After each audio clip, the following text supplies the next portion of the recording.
A aula de hoje é sobre teoria do desenho projetivo. Processos produtivos em geral estão diretamente ligados ao desenho técnico ou produtivo. Esse desenho técnico ou produtivo, ele é composto pelas vistas em projeções ortogonais e vistas em perspectivas, como a gente já vem estudando. As vistas em projeções ortogonais, elas são compostas por vista frontal, superior e lateral. Todas elas têm o objetivo de mostrar dimensões da nossa peça ou do nosso projeto, detalhes do projeto e detalhes de construção. As vistas em perspectiva, elas têm como objetivo mostrar uma união dessas vistas, ou seja, o conjunto tridimensional do nosso projeto. Porém, antes de gerar esse desenho técnico pronto para fabricação, para produção, é necessário que ocorra uma discussão, reuniões e brainstorming sobre o projeto em si. Essas discussões, elas têm o objetivo de definir os detalhes do projeto ou da peça que está sendo proposto, as dimensões necessárias, viabilidade de construção, compra de material, etc., e a mitigação dos erros, ou seja, a redução de possíveis erros. A discussão dos projetos, ela pode ser definida em quatro fases, 4 etapas. A primeira é a identificação do problema. Então, nessa etapa, busca-se por subsídios no mercado, o estudo e avaliação de mercado, pesquisas de campo e as necessidades do cliente. Tudo isso para fazer essa identificação e definição do meu problema. A segunda fase é o desenvolvimento do produto. Então, eu vou fazer, essa é uma fase de criação, onde vão ter propostas de melhorias e modificações necessárias ao produto, se ele já for um produto existente. Vão ter reuniões de brainstorming para a compreensão do projeto em si, e nessas reuniões terão a criação do esboço do projeto. Esse esboço do projeto é a primeira etapa para a definição do desenho do projeto. A terceira fase é a de compromisso. Então, eu vou definir nessa fase os materiais e os processos de fabricação, os cálculos de força, resistência, conforme necessidade. Então, eu vou ter onde eu vou fazer o meu memorial de cálculos relacionado ao projeto, e definições de custo versus lucratividade do meu projeto. Na quarta etapa, eu vou ter um modelo ou protótipo, onde eu faço o protótipo mesmo físico, mostro para o cliente. Então, essa construção do protótipo mitiga possíveis erros, porque daí quando você constrói, você vê se as dimensões estão ok e tudo mais, porque dá uma ideia real ao cliente de como vai ficar esse projeto, e permite também que aconteçam alterações em tempo hábil e com menores custos a pedido do cliente, caso ele sinta que tenha necessidade. E, por final, tem a construção do projeto em si. Como uma das fases que a gente acabou de ver é essa elaboração do esboço, nós vamos falar hoje como fazer esse esboço, tá? Então, o esboço nada mais é que um desenho feito à mão, tá? Construído à mão. Usa traçado simples, porém, existe uma normativa de construção.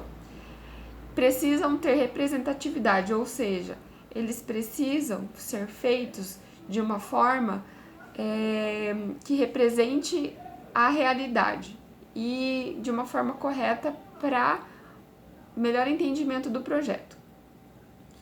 E servem também para orientar as ideias. Então, você começa com um esboço inicial e vai modificando esse esboço até chegar no produto final.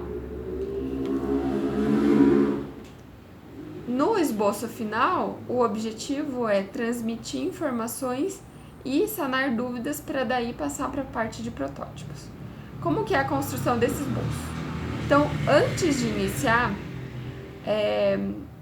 primeiro você define qual que é a orientação de papel, se você vai pegar retrato, paisagem, de acordo com as dimensões de projeto já discutidas na primeira etapa, vista anteriormente. Você vai começar com as vistas ortogonais, então você vai fazer retângulos e quadrados conforme as dimensões totais do projeto e fazer as vistas frontal, lateral e superior, e depois fazer a vista em perspectiva, que é desenhar um retângulo 3D. Então, por exemplo, aqui, vou começar com um retângulo, então eu faço só um retângulo de uma dimensão X,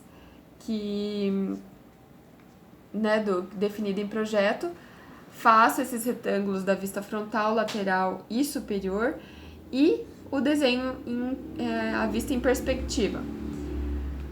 Depois de feito o retângulo ou um quadrado, conforme a dimensão total, eu vou imprimir nessas vistas aqui, nesse retângulo, os elementos do meu esboço. Então, por exemplo, eu fiz esse retângulo e eu quero usinar, enfim, abrir esse